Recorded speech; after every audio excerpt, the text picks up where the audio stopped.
ఈ వీడియోలో ఎవరిని సపోర్ట్ చేయడం కానీ ఆర్ ఎవరిని అపోజ్ చేయడం కానీ జరగలేదు. ఇండియాలో మొత్తం ఈ విషయం గురించి ఇప్పుడు రచ్చ నడుస్తుంది. యూనివర్సిటీ గ్రాంట్స్ కమిషన్ అదే యూజీసీ వాళ్ళు తెచ్చిన కొత్త గైడ్ లైన్స్ గురించే ఇప్పుడు ఇండియాలో అందరూ మాట్లాడుకుంటున్నారు.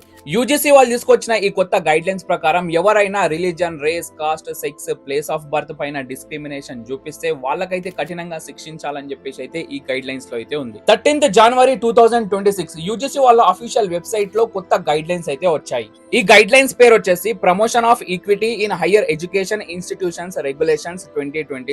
ఇంత స్ట్రిక్ట్ గైడ్ లైన్స్ రావడం వెనుక కొన్ని రీజన్స్ అయితే ఉన్నాయి. 17th January 2016 పిహెచ్డి స్టూడెంట్ అయిన రోహిత్ వేముల తన dead body college hostel room లో అయితే కనిపిస్తుంది. దీని వెనుక రీజన్ క్యాస్ట్ డిస్క్రిమినేషన్ అని చెప్పేసి అలిగేషన్స్ అయితే వస్తాయి. May 2019 మహారాష్ట్రలో ఒక మెడికల్ స్టూడెంట్ తన రూమ్ లో అయితే సూసైడ్ చేసుకుని చనిపోవడం జరుగుతుంది. దీని వెనుక రీజన్ అక్కడ ఉన్న స్టాఫ్ అండ్ తనతోటి స్టూడెంట్స్ ఆమెకి క్యాస్ట్ డిస్క్రిమినేషన్ అయితే చేసిరు అని చెప్పేసి ఆమె సూసైడ్ అయితే చేసుకోవడం జరుగుతుంది. మిగిలింది నెక్స్ట్ పార్ట్ లో చెప్తా.